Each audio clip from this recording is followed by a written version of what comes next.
5 सितंबर 2025 दिन है शुक्रवार। आइए देखते हैं मध्य प्रदेश की 10 बड़ी खबरें। 22 सितंबर से बीमा टैक्स फ्री, जूते, कपड़े, एसी, कार, ट्रैक्टर, मोटरसाइकिल सस्ते। आपको बता दें, देश की कर व्यवस्था में सबसे बड़े सुधार की दिशा में जीएसटी काउंसिल ने बुधवार को ऐतिहासिक कदम उठाया है।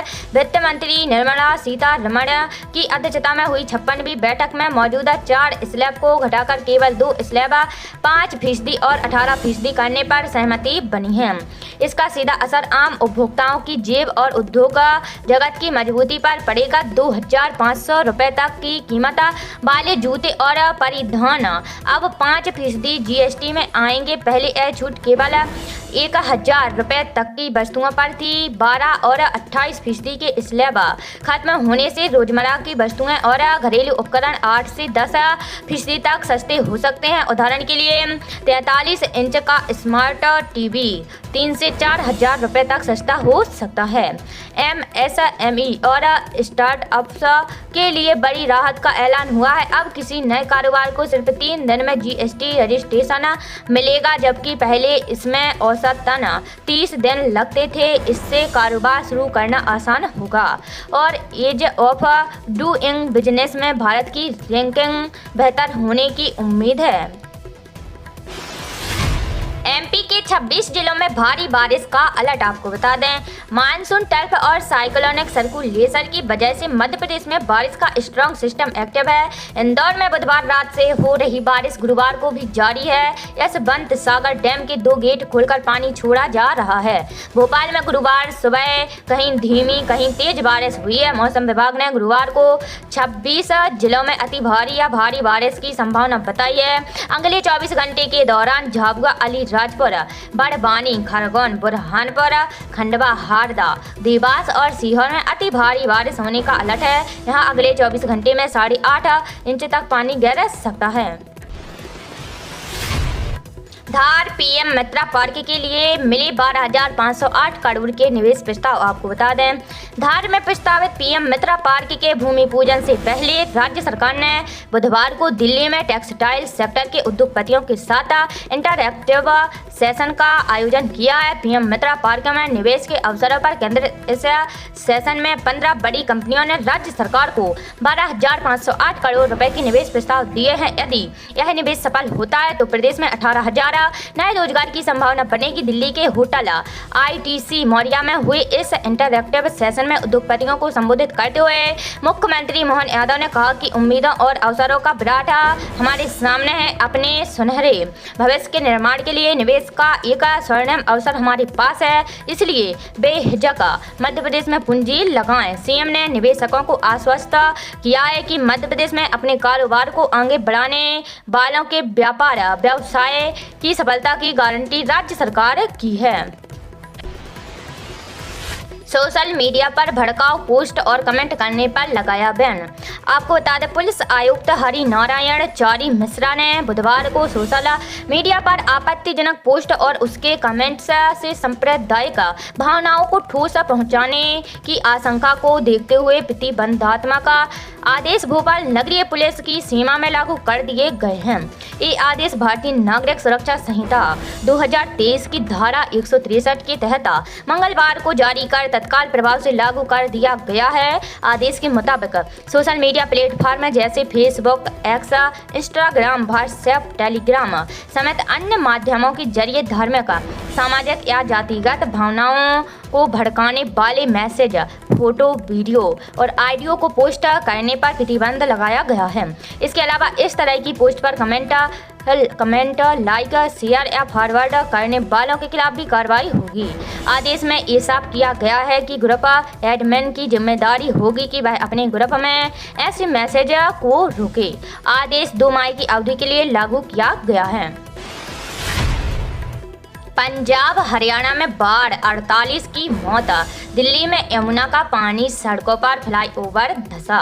आपको बता दें पंजाब के सभी 23 जिलों में बाढ़ आ गई है। 1655 गांवों में 3,55,000 से ज्यादा लोग प्रभावित हुए हैं। राज्य में सभी स्कूल, कॉलेज और यूनिवर्सिटी की छुट्टियां 3 सितंबर से बढ़ाकर 7 सितंबर तक कर दी गई हैं। 1 अगस्त से 3 सितंबर तक बाढ़ में 37 लोगों की मौत हुई है। पठानकोट में 3 लोग लापता हैं। पंजाब से सटे हरियाणा के कई इलाके भी बाढ़ की चपेट में हैं। राज्य में 11 लोगों की मौत हुई है। हिसार, पंचकूला, अंबाला और रोहतक में अगले आदेश तक सभी स्कूल बंद कर दिए गए हैं। दिल्ली से पानी छोड़ने से फरीदापुर में यमुना खतरे के निशान तक पहुंच गई है। नवजात शिशुओं की मृत्यु की उच्च स्तरीय जांच के साथ की जाएगी कार्रवाई। आपको बता दें मुख्यमंत्री डॉक्टर मोहन यादव ने बुधवार को इंदौर प्रवास के दौरान प्रदेशवासियों को डोल 11 की शुभकामनाएं और धार जिले के बदनावर में स्थापित होने वाले पीएम मित्रा पार्क की बधाई दी है। उन्होंने कहा कि इस पार्क से 1 लाख रोजगार प्रत्यक्ष रूप से तथा 2 लाख रोजगार अप्रत्यक्ष रूप से निर्मित होंगे। इस दृष्टिकोण से यह अत्यंत महत्वपूर्ण उद्योग होगा। इससे मालवा निर्माण क्षेत्र के कपास उत्पादक किसानों सहित इससे जुड़े व्यवसायियों के लिए भी बड़ी उपलब्धि होगी। मुख्यमंत्री डॉक्टर यादव ने बताया कि पीएम मित्रा पार्क 2000 एकड़ क्षेत्र का बड़ा प्रोजेक्ट है। यह जनजातीय अंचल के धार, झाबुआ, बड़वानी, खरगोना, खंडवा आदि समूचे कपास उत्पादक क्षेत्र की दृष्टि से बड़ा वस्त्र उद्योग का कैंपस बना रहा है। मुख्यमंत्री डॉक्टर यादव ने इंदौर एमवाई अस्पताल में नवजात शिशुओं की हुई मृत्यु को दुखद बताया है। उन्होंने कहा कि सरकार द्वारा किसी भी तरह की लापरवाही बर्दाश्त नहीं की जाएगी। इस तरह की घटनाएं न हो, इसके लिए समस्या का स्थायी समाधान किया जाएगा।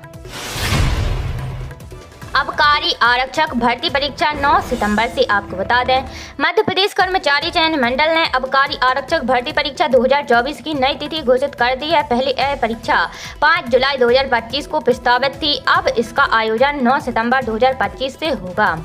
मंडल ने बताया कि परीक्षा के प्रवेश पत्र शीघ्र ही जारी किए जाएंगे। अभ्यर्थी इन्हें बोर्ड की आधिकारिक वेबसाइट से डाउनलोड कर सकेंगे। बोर्ड ने स्पष्ट किया है कि अभ्यर्थी के लिए आधार पंजीयन अनिवार्य है। परीक्षा में प्रवेश के लिए मूल फोटो युक्त पहचान पत्र लाना जरूरी होगा।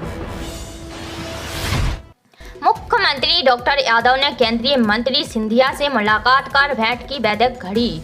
आपको बता दें मुख्यमंत्री डॉक्टर मोहन यादव ने नई दिल्ली में केंद्रीय संचार एवं पूर्वोत्तर क्षेत्र विकास मंत्री ज्योतिरादित्य सिंधिया से उनके आवास पर बुधवार को सौजन्य भेंट कर वैदिक घड़ी भेंट की है। साथ ही प्रदेश में संचालित लोक कल्याणकारी योजनाओं और जनहित से जुड़े विषयों पर चर्चा की है। चर्चा के दौरान प्रधानमंत्री नरेंद्र मोदी के विकसित भारत और विकसित मध्य प्रदेश के संकल्प को सिद्ध करने के लिए राज्य की नीतियों को लेकर सार्थक संवाद किया गया है। मुख्यमंत्री डॉक्टर यादव ने कहा कि राज्य सरकार जनता तक विकास की योजनाओं को शीघ्र और प्रभावी ढंग से पहुंचाने के लिए सतत प्रयासरत है।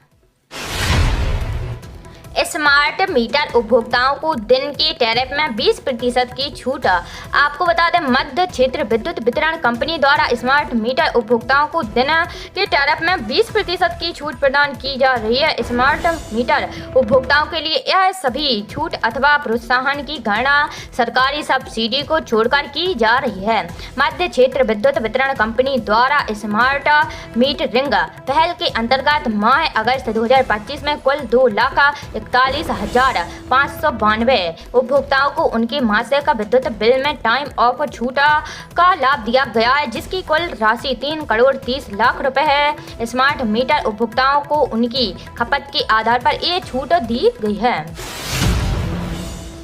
रीवा में खाद्य वितरण व्यवस्था को बनाएं सुविधाजनक। आपको बता दें उप मुख्यमंत्री राजेंद्र शुक्ल ने मंत्रालय भोपाल में रीवा जिले की खाद्य वितरण व्यवस्था की समीक्षा की। उन्होंने कहा कि रीवा सहित विंध्य क्षेत्र में सिंचाई साधनों की सतत वृद्धि से खाद्य की मांग भी लगातार बढ़ी है।